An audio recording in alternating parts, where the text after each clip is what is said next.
I would think how hard it would be to know that she tried to reach you before she committed suicide. Yes. Yes, it was in the days of switchboards and before really the days of answering machines. So I didn't have an answer phone in London. I just moved there. I was just You wouldn't have been in anyway. And I wasn't in anyway. Yes. That's right. And I felt that rather keenly when I looked at the hotel switchboard records and I saw she'd been trying my number, and I could never, still have not lost the feeling that if I picked up and just heard her voice or she'd heard mine, she might have had a second thought or two. But she didn't want me to be exposed to anything unpleasant, and she, in the 30s, her mother and she had had a little low-level prejudice, I think, for being Jewish, and she didn't want my brother or myself to have any of that. She wanted us to be English gentlemen. I'm sure she would have told me if an she'd English lived. gentleman. Yes, well, you'd be the judge of how well that worked out. But, Yes. But no, that's my guess. My surmise is it had to do with her class attitude as much as her ethnic one. She wanted me to pass for English, to go to a proper boarding school, to get to Oxford, not to be bothered by anything that could get in my way. You talk about Oscar Wilde, you talk about a whole lot of people that you admire. Is there a composite or is there one person? No, I think it's very wrong to have role models. I mean, look oh yes, look what happens. There's no indication from role models of what might be possible? Imagine what do you think would happen to someone who thought, I want to model myself on Oscar Wilde? Well, yes, of course. We already know how that will work out. Yes. Imagine how ludicrous it would be if I said, you know, I've always thought of myself as the George Orwell of my generation. Yeah, of course. You're already making a spectacle of yourself. Right, I agree. You can't say that, but you can. But if you want to you say, can think about it. I mean, you don't have to say it. You have to think about it. Yeah, yes, that's my point. Well, I wrote a whole book on George Orwell because I had to get it out of my system. You had to get it out of your system. Yes, because I've been so much influenced from very early years of my life by not just the stance he took politically and the moral courage and intellectual courage that he exhibited, but also by the way that the prose, the sort of vividness and spareness of the prose was a reflection of that integrity, that I had to sort of consciously try not to emulate it, if you like. I was so full of admiration. Yeah. I had to aim off and away from it, which is easy for me to do. After all, Orwell never had a steady job. He never had any money. His health was always bad. He only lived till he was 46. He was always being censored, whereas I've been quite lucky. I've traveled a lot. I've made quite a lot of money out of journalism. I haven't been persecuted for my beliefs. I've never had to risk being shot at, as he was in Spain, from both sides, or censored. So it was all an education in learning how unlike my hero I was. In fact, from at least the observation from my perspective, between your mother's suicide and walking into a doctor's office and hearing the results that you have cancer of the esophagus, it's been a pretty good ride. Yes. And if I had known I was going to live this long, I'd have taken much better care of myself. If you had known that there was a possibility of getting cancer, you would never have you've never smoked a cigarette, you would have never drank or consumed the amount of liquor you consumed.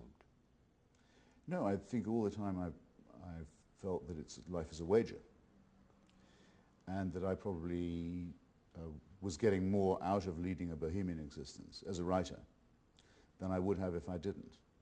So, and writing is what's important to me, and anything that helps me do that, or enhances and prolongs and deepens and sometimes intensifies argument and conversation is worth it to me, sure. So I was knowingly taking a risk. I wouldn't recommend it to others. But you would do it again?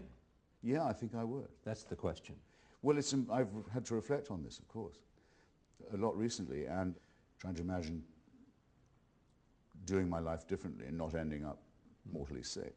But it's impossible for me to imagine having my life without going to those parties, without having those late nights. You just can't even without visualize those what it would be doses, like. no, without that second bottle, and so that the argument with Edward Said could go on, or not that he would be drinking that much, he liked glass, or the amusing exchange of limericks with Martin Amis could, you know, go on for another hour, that kind of thing. I wouldn't cut any of that out. No. Then if it was in part Indeed, a product of I smoking and drinking, and you would do it? Yes, yeah. Knowing the gamble you would take. take. That has to be fair, yeah. It is a wager. I would assume the only thing that would make that a harder choice on reflection is family and especially children. Indeed. That's true. Do they comprehend? I used to think I would never do it, you see, because my father was a bit of a boozer. Yeah. Not a happy one. He didn't do it to cheer himself up or to, well, it's a terrible way of cheering yourself up, but he did it when he was depressed and he would get more so, he would get gloomy, and I could tell that my mother hated it. I used to hate even the smell of alcohol as a result. Goes to show that there must be some heritable factor to it. And my mother used to smoke like a fiend, and I used to try and beg her to stop. Thought I would never start. And my children do this to me. Beg you. They've really said they wished I wouldn't do it, yeah. Have you had a conversation with them about where you are in your life today? Sure. Yes. I mean, they know. That's the hardest one, isn't it? Very, yes. And it's also the only reflection that makes me not bitter, but wretched. I can take it for myself. I don't find myself breaking down. But I sometimes become a bit lachrymose when I think about not seeing them grow up, say, or the fear that I won't. I mean, I'm not resigned to going yet. I haven't checked out yet either. No. I'm in the middle of the argument about that. You're in the middle. But I've certainly... Would you say struggle or argument? Well, it feels like a losing struggle. Yeah. I mean, you keep being told it's a battle. Yeah. You wonder what you can bring to it. I mean, all you have to do is wait for the news and respond to treatments. It's appallingly passive. But struggle is a favorite word of mine. I know. So I don't mind it. I don't have a very long life to live. I can be fairly sure of that. I'd be very lucky if I got 5 to 10 years. I could see a lot happen to my children in that time. You think you've got 5 to 10 years? I'm not going to speculate. I know. But the lucky ones can hope for that. And I do have a strong constitution. And there's And there's always the idea that things, I mean, the interesting thing about medicine is that every day something is happening. And I've been very lucky with some wonderful physicians who've taken an interest in my case, and I know that there are all kinds of expedients that one can try, but still in all, there's a very bad starting point to get cancer where I've got The it. numbers are the numbers. Yes. The math is the math. That's right. And I already knew I was born into a losing struggle, but now, I say that in the opening of my book, but yes. Now a thing like that has to be said completely unironically. There is an outpouring, Hitch, of affection for you. Genuine affection. You see it everywhere. It's been, I won't say it's been embarrassing, because that would be churlish for all the people who've been so nice, but it's been very affecting. I mean, it's columns in the newspaper, pieces on the television, extraordinary stuff, and on the internet too. It's as near as I'll get to reading my obituaries. Exactly. The favourable ones, which are privilege granted to few. I mean, I'd already read an accidental reference to my death. It gave me a chapter. The book. That's right. This is as nice as that could get. And then I think, well, now, hang on. If I stick around, that's going to stop. Yes. I mean, people will move on to something else. Yeah. No, I went through a bit of this when they thought I was dying in France. You know, everybody said he's dying, and they would have dinner parties, and people would talk about it. I remember very well being with Bernard-Henri Lévy in Paris and discussing how parlous your condition was. Oh. When you look at writing this book, living with this disease, had you come with insights that are fascinating about the living of a life? Well, if other people say I've meant something to them, which is what these very nice letters and articles appear to be saying, then you don't sit there staring at the wallpaper thinking, was it all for nothing? Where did it all go? Yes, you're partially insured against the feeling of waste. Of course, you're overwhelmed by the feeling of waste if you think you're going to die young, because what's going to happen to that decade that you'd planned, the next one that was going to be even better? When you were in favor of the Iraq invasion, yes, people have looked at that as some kind of crossing the bridge for you. Did you see it that way? That you had come to some new revelation about the way the world works? No, I thought that was, I would have hoped, a piece of fairly simple continuity with one's principles: opposition to fascism and totalitarianism, opposition to genocide, opposition to the one-party state and the one-leader fantasy. I thought anyone who knew me even slightly would have asked, wonder what Christopher would think about keeping Saddam Hussein in power. Yeah, but I'd be insulted if they wouldn't think, of course he wouldn't. I bet you found that most of your friends were on the other side of that argument. No, I didn't, in fact. Is that right? But I found that a good number of them were, and were indeed, prepared to go to great lengths to make claims about Saddam Hussein that weren't true, such as that he was a secularist and so forth. Do you think he was an Islamist? He certainly, in the years after the terrible war with Iran, the last decade or so of his regime, the Ba'ath Party completely transformed itself into a jihadist organization of propaganda and action too, yes. Shifted from supporting the PLO to supporting Hamas and Islamic Jihad, to take the most conspicuous example. Had al-Qaeda people on its territory long before the United States got there. But it was, as well as all this, I'd been going to Iraq since the 70s, and I knew quite a lot of the Iraqi Arab and Kurdish opposition, tending to be, then as now, leftists. And I felt I had a duty of what we would have called fraternal solidarity to them. You can't abandon your comrades, and they were struggling against this most unbelievably vicious and pornographic regime. I thought they deserved our support. And I'm very glad they got it. And you think history will judge the overthrow of Saddam Hussein and the consequences of that? In what way?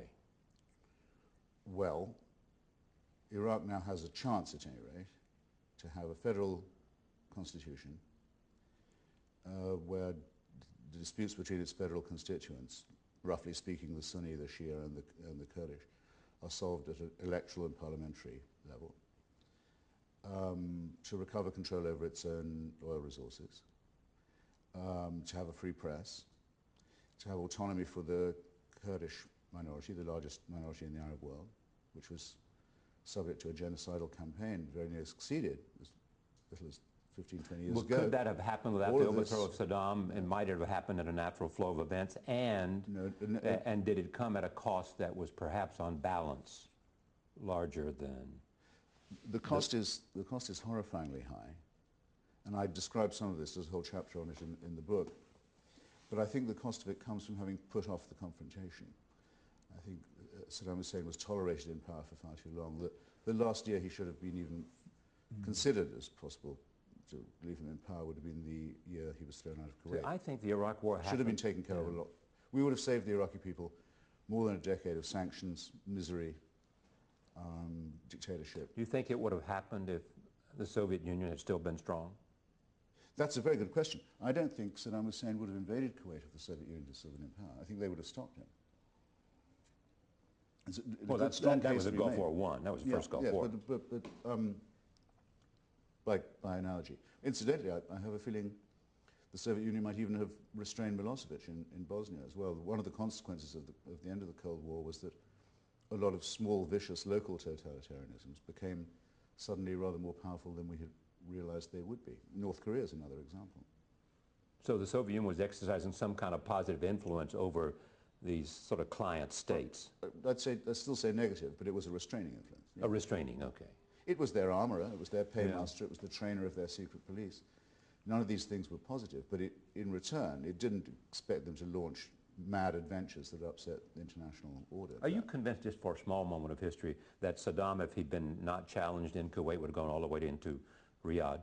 No. You're not? No, I don't think he had the smallest intention. It was just territorial then? I think he wanted to complete what he thought was the national outline of Iraq. He always thought Kuwait was a missing province. That was a long nationalist demand. Also gave him control of an enormous amount more of the Earth's oil resources, and he was by then within measurable distance of having a nuclear weapon. With those resources, he would have turned not on the Saudis but on the Iranians. That's what those weapons were going to be used for. Those are the people, apart from the Kurds who live in Iraq, those were the people Saddam did use as weapons of mass destruction on. The Persian enemy is the historic one for Iraqi nationalists.